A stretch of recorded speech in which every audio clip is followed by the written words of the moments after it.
오늘 수요일을 맞이하여 함께 주 앞에 예배드리시는 모든 분들을 주님의 이름으로 환영하고 축복합니다. 우리 옆에 계신 분들 바라보며 잘 오셨습니다. 이렇게 한번 인사해 주시겠습니까? 예, 잘 오셨습니다. 주님의 이름으로 환영하고 축복합니다. 예, 저는 오늘 말씀을 이루게 하시리라 라는 제목으로 함께 하나님의 말씀을 나누기를 원합니다.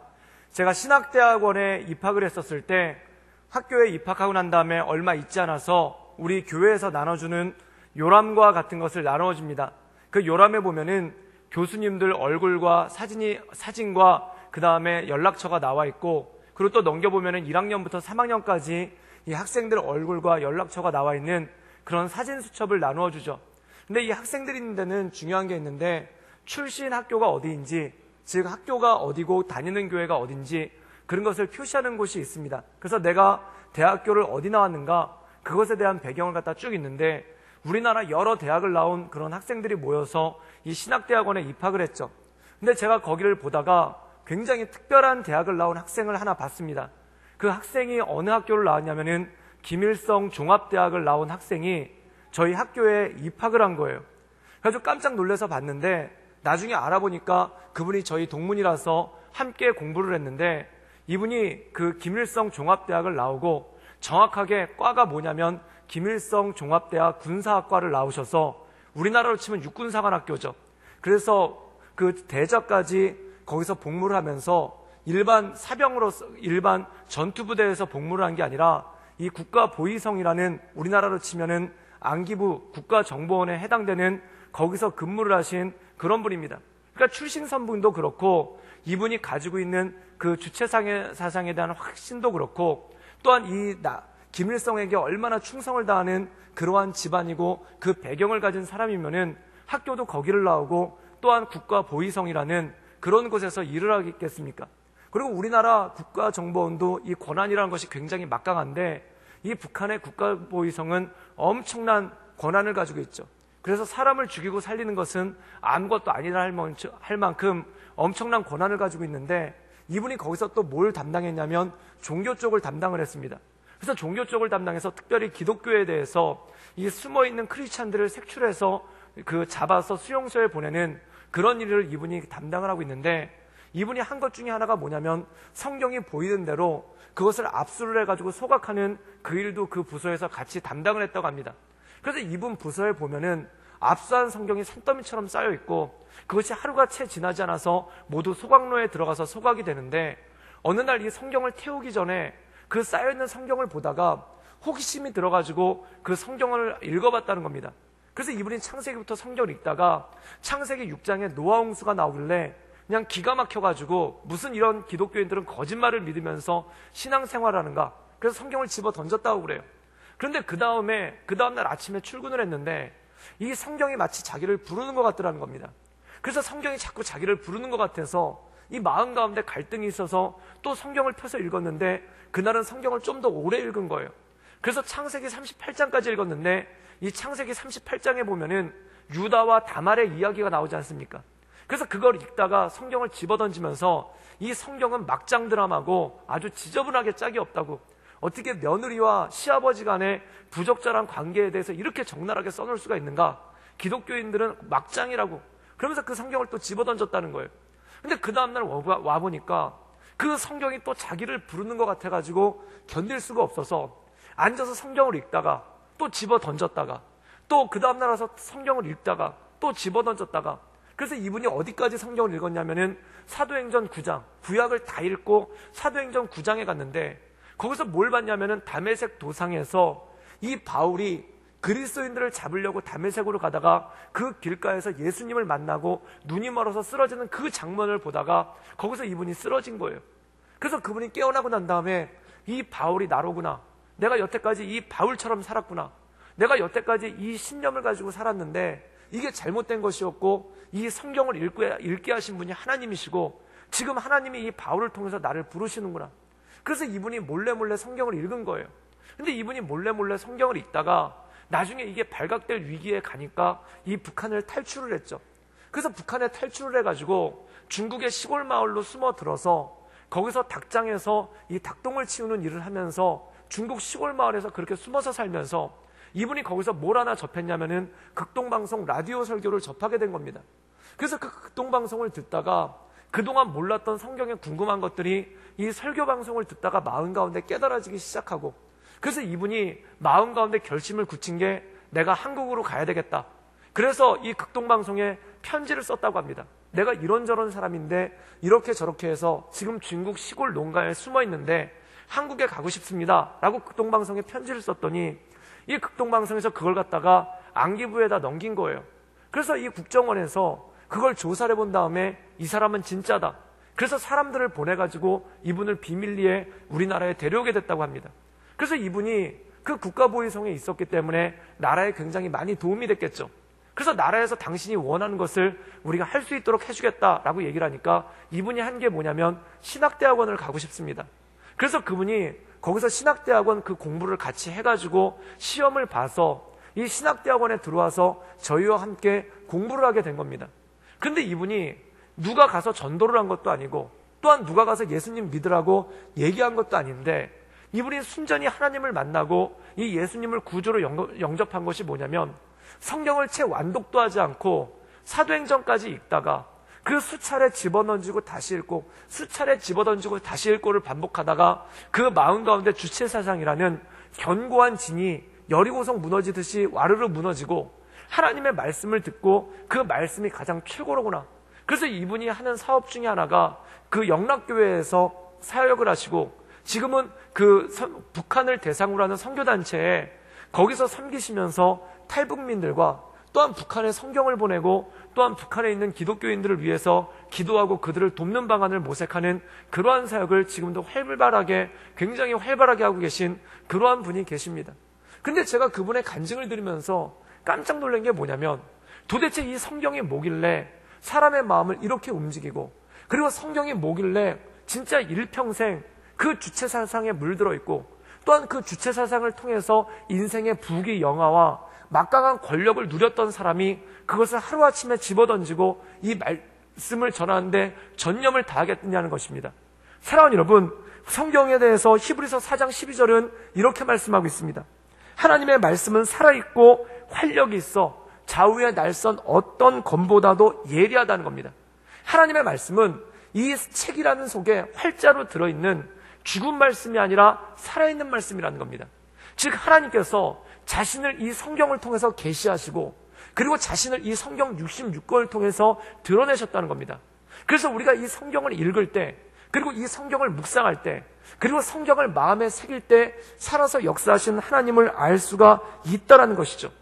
그래서 가만히 보면은 이 성경의 위력을 정말 잘 알고 있는 게 누구냐면은 그리스도를 대적하고 있는 이른바 적그리스도로 할 수 있는 공산주의자들이 이 성경의 위담에 대해서 그리고 성경의 영향력에서 너무나 잘 알고 있습니다.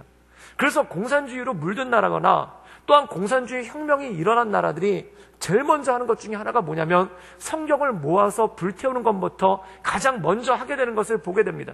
그래서 러시아에서 러시아 혁명이 일어나고 그리고 나중에 레닌이 정권을 잡았을 때 이 사람이 가장 먼저 한 일이 뭐냐면은 모든 교회에 있는 성경을 그리고 모든 성도들이 가지고 있는 성경을 모아서 불태워버리는 그런 일이 있었습니다. 그래서 집에서 성경이 발견되기만 하면은 읽은 것이 아니라 그것을 다른 사람한테 전한 게 아니라 성경이 발견만 돼도 수용소에 보내거나 죽임을 당하는 그러한 일들이 생기고 그리고 중국에서도 모태똥이 문화 대혁명이라는 것을 일으켰을 때 가장 먼저 한 것 중에 하나가 뭐냐면 성경을 가져다가 그 모든 성경을 불태워버리는 그런 일들이 있었던 것을 볼 수가 있습니다. 또한 북한도 마찬가지입니다. 몇 년 전에 북한의 고위급 인사가 총살을 당하는 일이 있었는데 그가 총살당한 이유가 집에서 성경이 있는 것이 발견되었기 때문에 성경을 읽은 것도 아니고 그냥 성경이 집안에 있었다는 이유 하나만으로 그 권력을 가지고 있었던 권력자가 총살을 당하는 그런 일들이 생겼다는 겁니다. 그래서 그리스도를 대적하는 이들은 특별히 공산주의자들은 이 자기들이 정권을 잡으면 가장 먼저 하는 것이 어떻게든지 성경을 발본색원해서 없애려는 그러한 일들을 하게 되는 것을 보게 됩니다. 이것은 무엇입니까? 성경이 그냥 두어서는 안 되는 책, 그리고 성경이 사람들이 읽어서는 안 되는 책, 그리고 성경이 사람들이 접촉해서는 안 되는 책이라는 것을 그들이 너무나 잘 알고 있기 때문에 이 성경을 불태워버리고 어떻게든 이 세상에서 성경을 없애려고 애쓰는 그러한 모습을 보이게 되는 것을 보게 되죠. 그리고 역설적으로 이 중국 교회의 시작과 부흥을 보면은 이 문화대혁명 때 모든 목회자들이 감옥에 가거나 처형을 당했습니다. 그리고 모든 선교사들은 다 추방을 당하고 모든 성경은 불태워졌죠. 그래서 이 문화대혁명을 일으킨 공산당들이 뭐라고 얘기했냐면 중국에서 더 이상 기독교는 흔적조차도 찾아볼 수가 없다. 한마디로 얘기해서 중국에서 기독교는 씨가 말랐다고 얘기합니다. 그런데 놀랍게 1980년대 후반부터 중국의 시골 마을에서 부흥이 생기기 시작하고 그리스도를 믿는 사람들이 생기기 시작한 거예요. 그 이유가 뭐냐면 그 모든 성경들을 빼앗길 때 마치 출애굽기에 보면은 이 요게벳이라는 여인이 자기 아이를 갈대상자에 넣어가지고 이 나일강에다 띄운 것처럼 이 잡혀가기 전에 목사님들이 그리고 죽임을 당하기 전에 목사님들이 이 성경을 빼앗기기 전에 성경을 항아리에다 넣고 자기 집 땅에다 묻는 그런 일들이 생긴 거예요. 그런데 80년대 때 그 집에 있던 후손들이 집을 고치다가 또한 집에 땅을 파다가 이 항아리를 발견하고 성경이 발견되는 일들이 종종 있었다는 거예요. 그런데 그들이 그 발견된 성경을 보고 그리고 그 성경에 써있는 자기 부모님들의 이름을 보고 자기 아버지가 남긴 걸 알고 밤새도록 그 성경을 읽다가 거기서 예수님을 믿게 되고 또한 이들이 이걸 가지고 감당할 수가 없어서 자기 가족들이 있는데 이 성경을 몰래 읽어주고 그리고 성경을 한 권으로 가지고 있으면은 휴대도 불편할 뿐만 아니라 잡힐 수가 있으니까 그 성경을 다 나눠가지고 가족들이 한 장씩 나누어 가지고 있으면서 그것을 읽고 묵상하고 또한 이들이 전도를 했는데 어떤 화려한 말과 언변으로 전도를 한 게 아니라 사람들을 모아놓고 성경을 읽어주기만 했을 때 사람들이 눈물을 흘리면서 말씀 가운데 나와서 중국 교회가 부흥을 하는 그런 역사가 있었다는 겁니다. 그래서 2008년 통계에 보면은 공산당들이 발표한 게 뭐냐면 중국의 크리스찬 인구는 8천만 명이라고 얘기합니다. 우리나라 남북한 인구가 합쳐가지고 7천만인데 중국의 크리스찬만 8천만 명이라는 거예요. 그런데 공산당 공식 집계가 8천만 명이니까 많은 사람들이 그 1.5배나 2배 정도는 되지 않겠는가라고 생각을 합니다. 그래서 한마디로 얘기해서 적게는 1억 3천에서 많게는 1억 6천 정도 되지 않겠는가. 그게 2008년도 통계였습니다. 그래서 그 당시만 하더라도 중국이 가장 많은 크리스찬들을 보유하고 있는 그러한 기독교 국가라는 인식이 그때 있었죠. 그리고 최근에 들어서 이 교회가 계속 커지고 숫자가 늘어나니까 본격적으로 이 중국에서는 기독교 탄압이 시작돼서 교회를 무너뜨리고 많은 목회자들과 성도들이 구금되고 또 성경이 압수되는 그러한 일들이 생기기 시작하는 것을 볼 때가 있다는 겁니다. 사랑하는 여러분, 하나님의 말씀이라는 것이 그렇게 영향력이 있고 그렇게 막강한 능력이 있다는 겁니다. 그래서 그리스도를 대적하는 세력들은 그리고 사단의 권세는 가장 먼저 하는 게 뭐냐면 어떻게든지 성경을 사람들이 접촉하지 못하게끔 하려고 그리고 어떻게든지 사람들이 성경을 읽지 못하게 하려고 그것을 빼앗고 불태우는 그러한 일들을 언제든지 자행을 합니다. 그렇다면 우리나라처럼 이런 자유로운 국가에 있는 나라에는 사탄의 권세들이 어떻게 활동하는가? 교회는 다니기는 하는데 예수님은 믿기는 하는데 성경을 읽지 않게끔 만들어버린 일들이 너무나 많더라는 것입니다. 그래서 예수님께서 이 씨 뿌리는 비유에 대해서 말씀하는데 그 씨 뿌리는 비유가 뭐냐면 말씀이 뿌려졌다는 겁니다. 그런데 그것이 길거리에 뿌려져가지고 그 씨앗이 길에 뿌려져서 뿌리도 내리지 못하고 새들이 와서 그것을 채가버리는 그러한 일들이 생겼다는 거죠. 그런데 예수님은 그것을 뭐라고 해석을 하시냐면 마음이 길처럼 단단해가지고 말씀이 뿌려졌을 때 그 말씀을 사단이 와서 뺏어간다는 겁니다. 그런데 사랑하는 여러분, 많은 믿음의 성도들 가운데 이 말씀을 사단에게 빼앗기는 사람들이 생각보다 굉장히 많다는 겁니다. 교회에 나오기는 나오는데 예배는 드리기는 드리는데 말씀을 듣지를 않는 거예요. 또한 교회에 나오기는 나오는데 하나님의 말씀보다도 딴 거에 관심이 더 많은 경우가 훨씬 더 많더라는 겁니다. 교회에 나오기는 나오는데 하나님 말씀 외의 것에 관심이 더 많고 또한 교회에 나오기는 나오는데 하나님께 예배드리는 것 외에 관심이 더 많아지는 그런 경우가 있다는 겁니다. 그럼 사탄이 우리에게 유혹하는 것이 무엇입니까? 교회를 못 나가게 하는 게 아니에요. 교회를 나가기는 나가는데 말씀을 외면하게 만들고 또한 교회를 나가기는 나가는데 하나님의 말씀을 소홀히 하게끔 만들고 또한 교회 나가기는 나가는데 예배에 집중하지 못하도록 만들고, 또한 교회에 나가기는 나가는데 하나님의 말씀 외에 다른 것에 더 많은 관심을 가져서 하나님의 말씀이 제 마음에 떨어지지도 못하고 새들이 낚아채가 버리는 그러한 일들이 훨씬 더 많은 것을 볼 때가 있다라는 것입니다. 그래서 사랑하는 여러분, 교회 다닌 연수는 많으나 그리고 성경에 대해서 가까이 하지 않고 또한 교회에서 많은 직분들을 감당하고 있으나 하나님의 말씀을 오히려 소홀히 하고 오히려 딴 것에 관심이 많아지는 그러한 일들이 더 많아지기 시작한다는 것이죠. 그리고 더 가슴 아픈 건 뭐냐면, 성도들이 모이면 하나님의 말씀을 나누고 그 하나님께서 주신 말씀의 은혜를 함께 나누는 것이 너무나 중요한 일이고 그것이 교회의 본분인데 그것을 점점점 잃어가 버리는 그러한 일들이 굉장히 많더라는 것입니다. 그래서 교회에서 어느 순간 말씀은 갈수록 없어져 가기 시작하고, 그래서 세상에서 가장 은혜로운 설교는 짧은 설교가 가장 은혜로운 거고, 말씀이 조금이라도 설교가 길기 시작하면은 그것 때문에 힘들어서 교회를 못 나오신다는 분들 생기기 시작하고, 또한 그것 때문에 힘들어가지고 예배드리기 싫다라는 분들도 점점점 생기기 시작하는 그러한 일들도 생기기 시작하더라는 겁니다. 그리고 교회가 말씀 외에 다른 것에 더 많은 관심을 가지고 있고 교회에서 많은 사역들을 하고 굉장히 바쁘기는 하지만 하나님의 말씀은 외면하고 나가는 그런 일들이 너무나 많은 것을 보게 되죠. 사랑하는 여러분, 말씀은 무엇입니까? 하나님께서 우리에게 주시는 생명의 양식입니다. 또한 말씀은 무엇입니까? 살았고 운동력이 있는 하나님의 능력이 되는 것 아닙니까? 이번에 저희가 목회자 수련회를 가서 굉장히 많은 은혜를 받았습니다. 그 이유가 8개 교회 32명의 목회자들이 함께 모여서 각 교회의 사례들에 대해서 나누고 함께 기도했는데, 이 주로 강의를 하셨던 교회가 있는데 그 교회의 모토는 뭐냐면 기본으로 돌아가자는 겁니다. 그래서 기본으로 돌아가서 그 교회에서 하는 게 뭐냐면, 일단 하나님 앞에 예배를 뜨겁게 드리고 그 다음에 성도들이 모여가지고 3, 4 모여서 하는 게 뭐냐면 성경을 읽는다는 거예요. 그래서 성경을 읽는데 한 명이 앞에 나와가지고 성경을 낭독하면은 다른 성도들이 그 앞에 앉아가지고 그 성경 말씀을 읽고, 그래서 한 장을 누가 낭독을 하고 끝나면은 그 다음 사람이 또 일어나서 성경을 낭독하고, 이러면서 성경을 듣고 낭독하면서 예배가 끝난 다음에 식사를 하고 난 다음에 성도가 간의 교제를 그것을 통해서 함께 말씀을 나누면서 나간다는 거예요. 그런데 거기 놀라운 일이 있는 게 뭐냐면, 깜짝 놀란 게 성경을 그렇게 읽고 또한 성경을 그렇게 보면은 지루해서 하품이 나서 누가 거기 붙어 있겠는가 라고 얘기를 하는데, 놀랍게도 그 교회가 그 말씀 때문에 변화되는 사람들이 있고 또한 그 말씀 때문에 새로운 길을 걷는 사람들이 있더라는 거예요.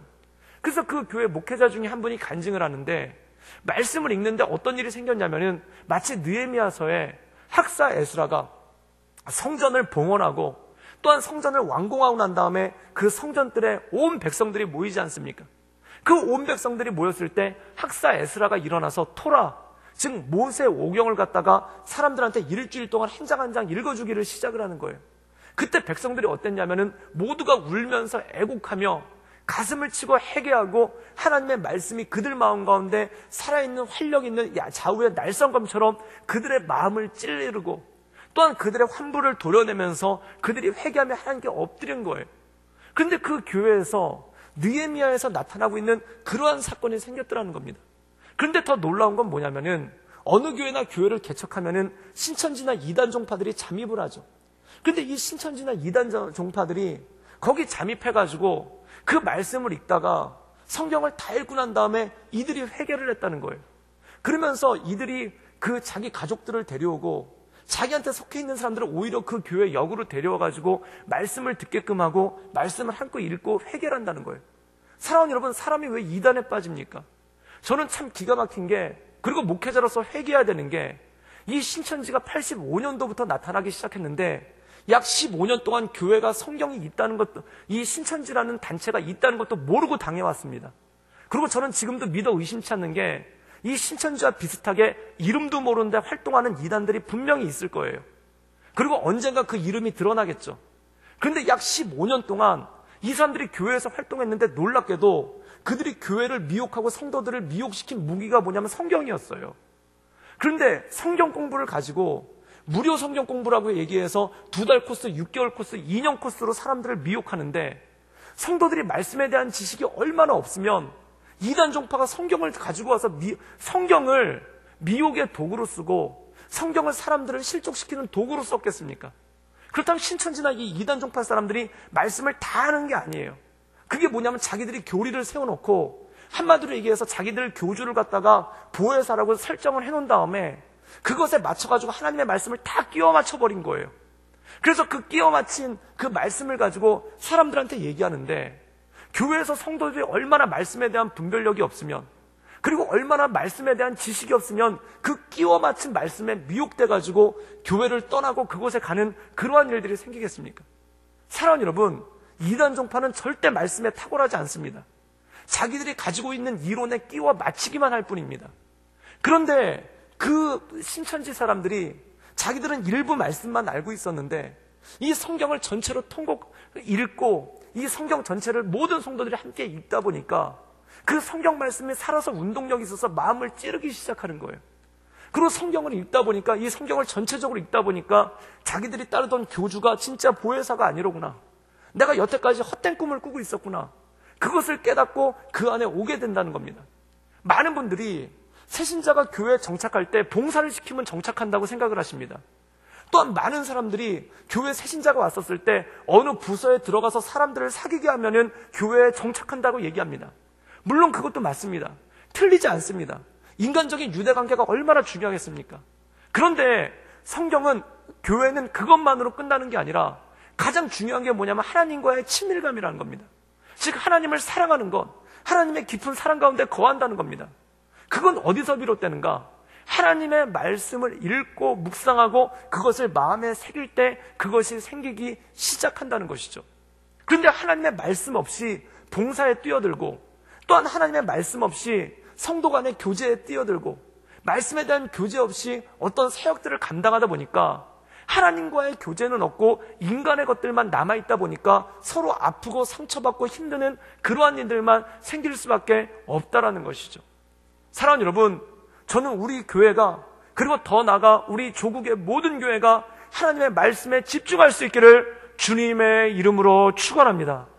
북한은 하나님의 말씀을 빼앗아가서 읽지 못하게 하기 때문에 말씀의 기근이 오고, 우리는 하나님의 말씀이 정말 교회의 성경이 굴러다닌다 할 정도로 성경이 너무나 많은데 그것을 펴서 읽고 묵상하고 그것 가운데 나가는 사람이 없어서 오히려 영적 기근에 빠져버리는 그러한 일이 생길 때가 있다라는 것입니다. 사랑하는 여러분, 오늘 말씀 가운데 보면은 다윗이 죽기 전에 자기 아들 솔로몬에게 마지막 유언을 남깁니다.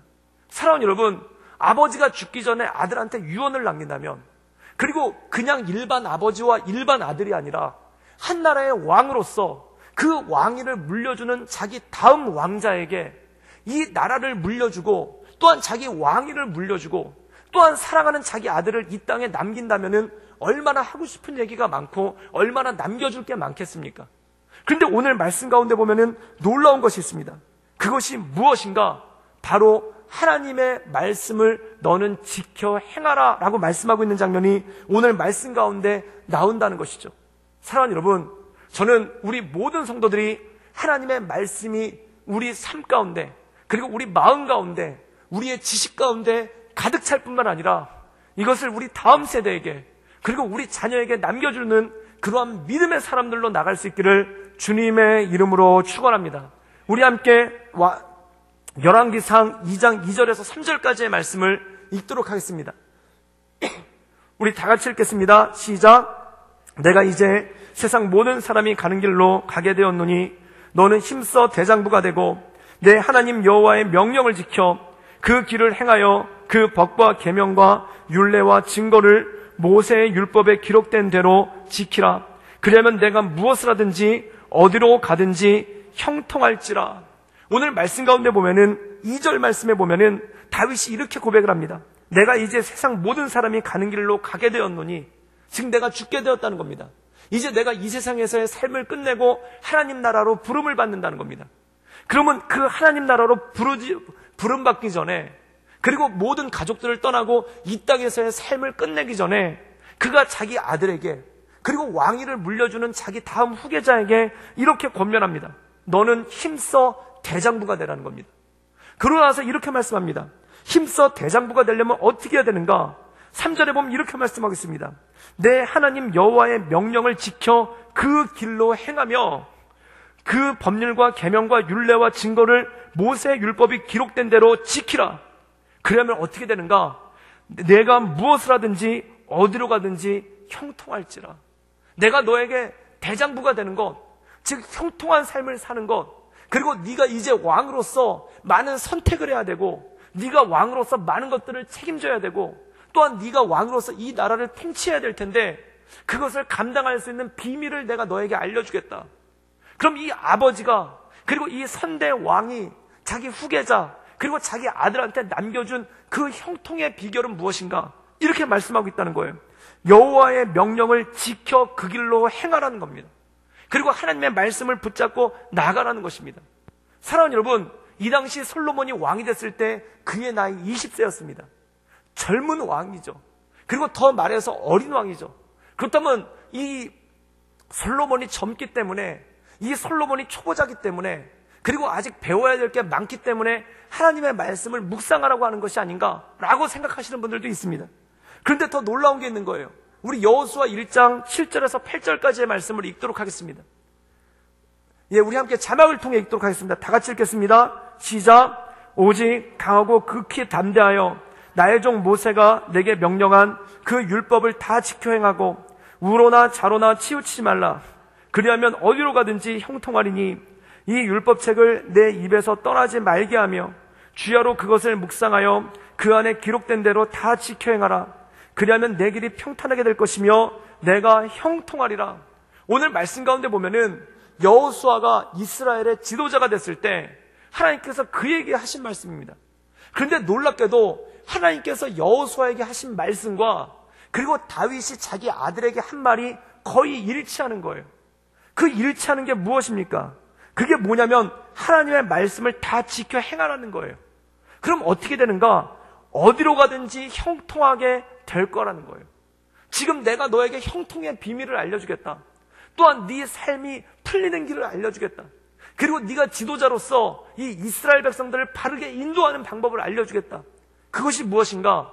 모세에게 전해준 율법, 즉 하나님의 말씀을 마음에 간직하고 그것을 지켜 행하라는 것입니다.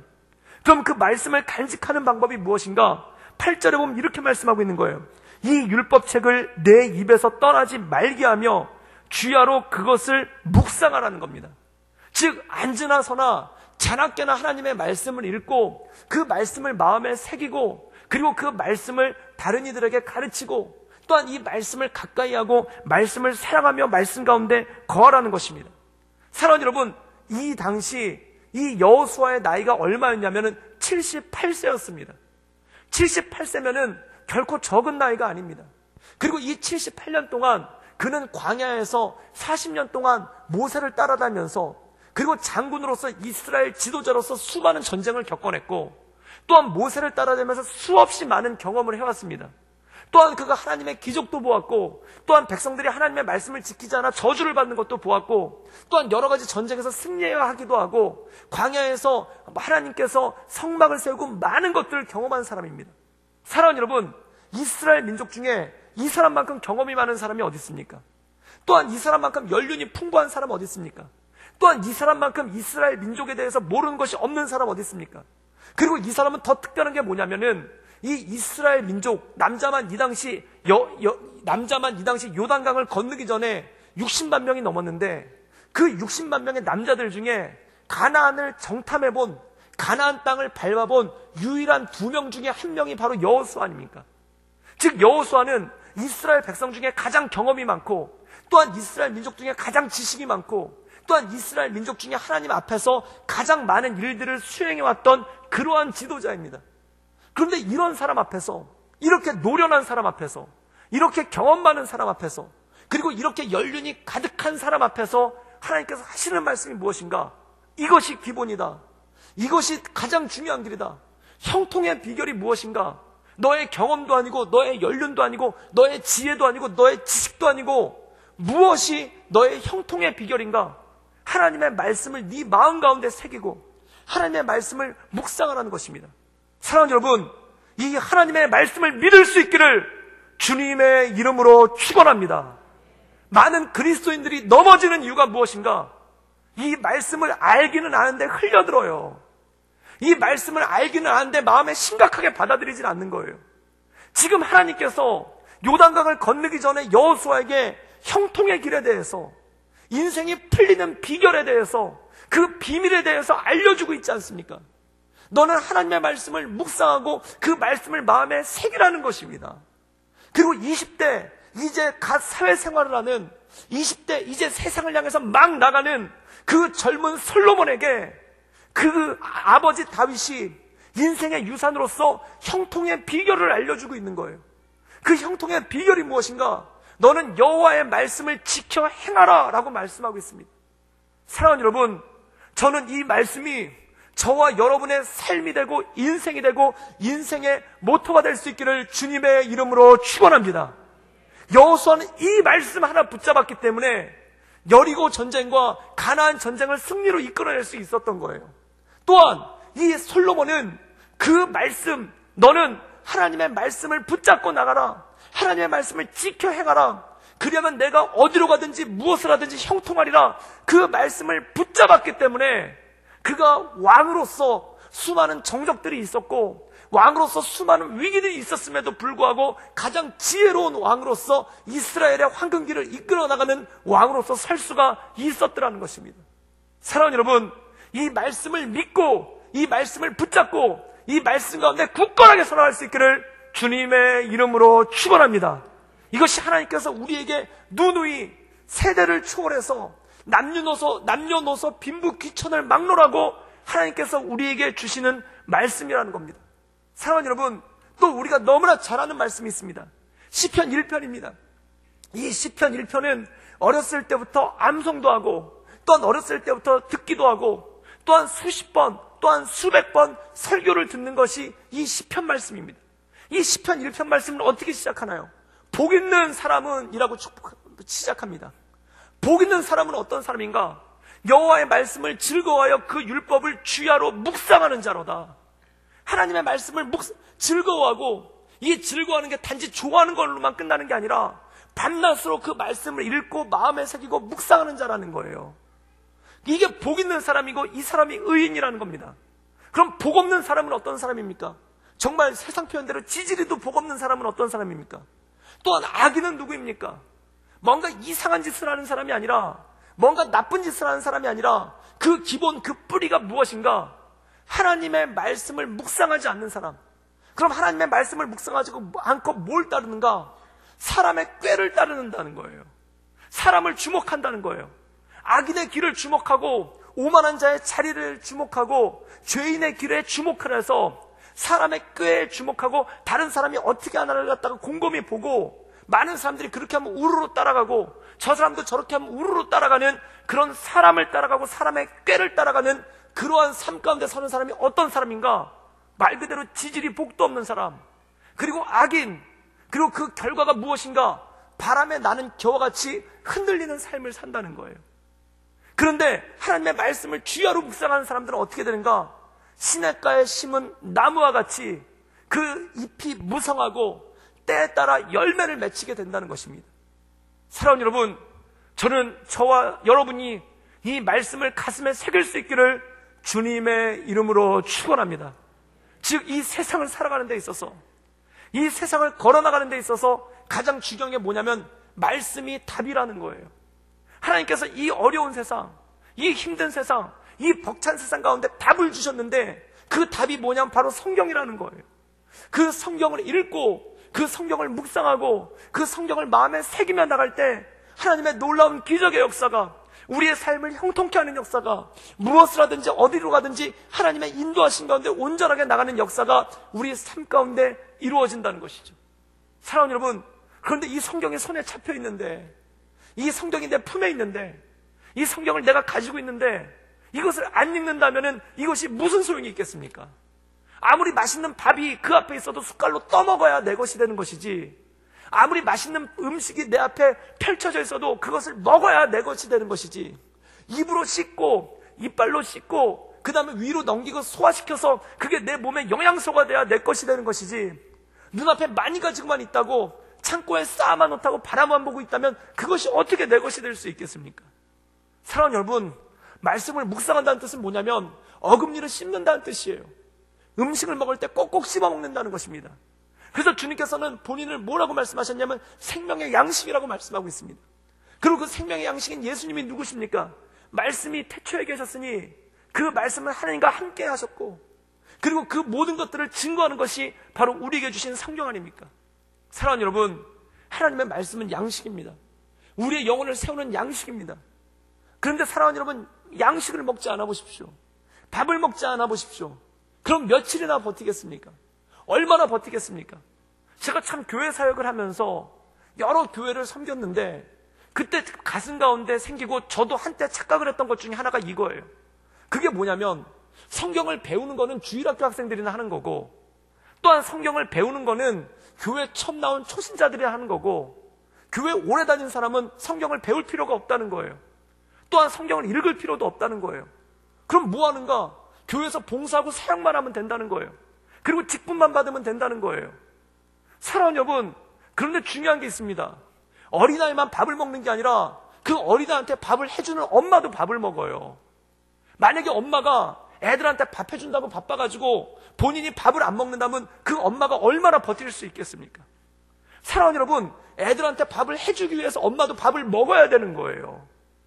우리나라 사회를 보면은 제가 지금도 어렸을 때 기억나는 게 아버지는 항상 밥그릇이 컸어요.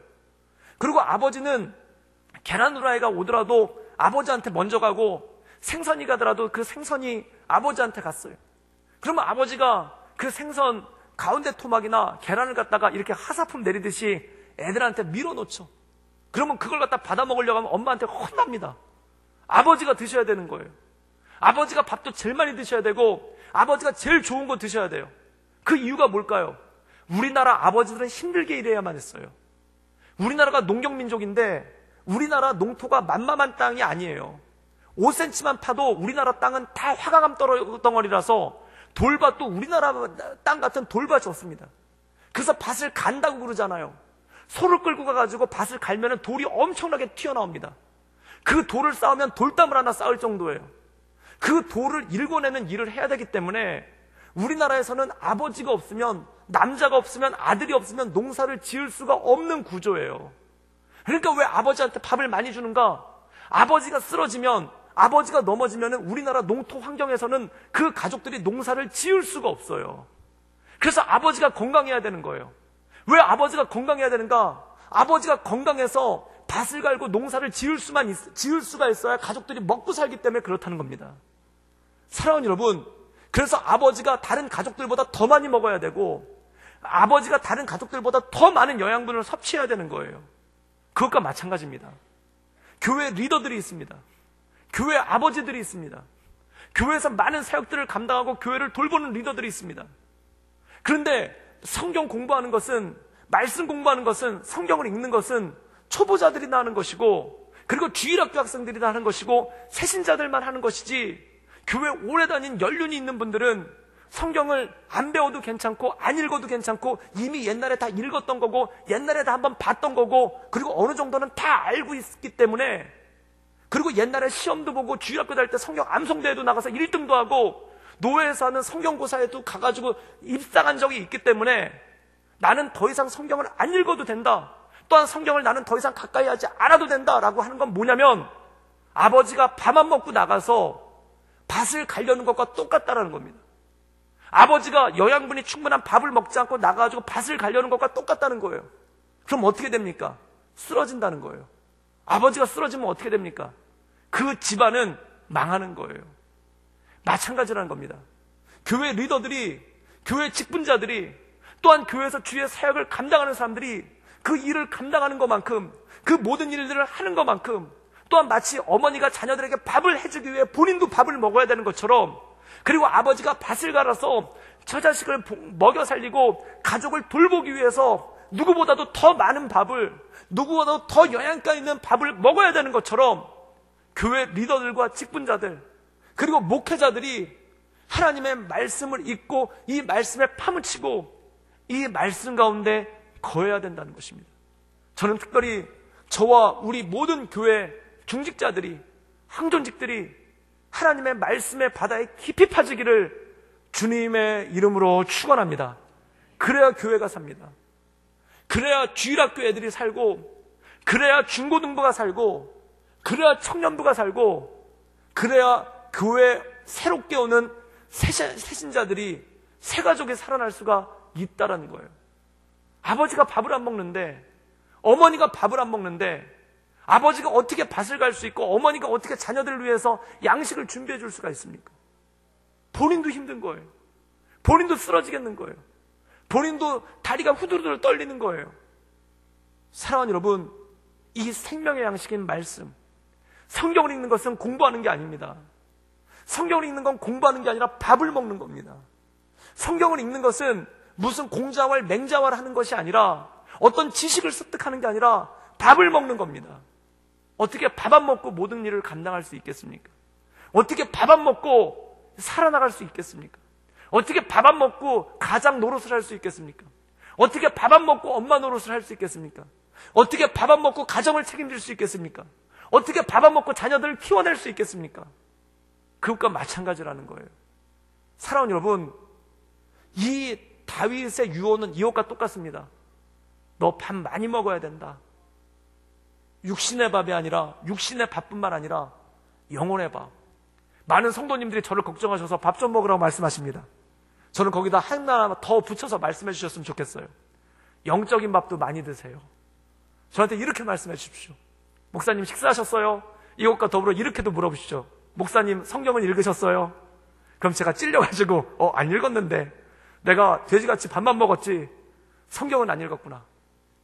저는 우리 성도들의 인사가 식사하셨어요와 더불어 성경 읽으셨어요가 되시기를 주님의 이름으로 축원합니다.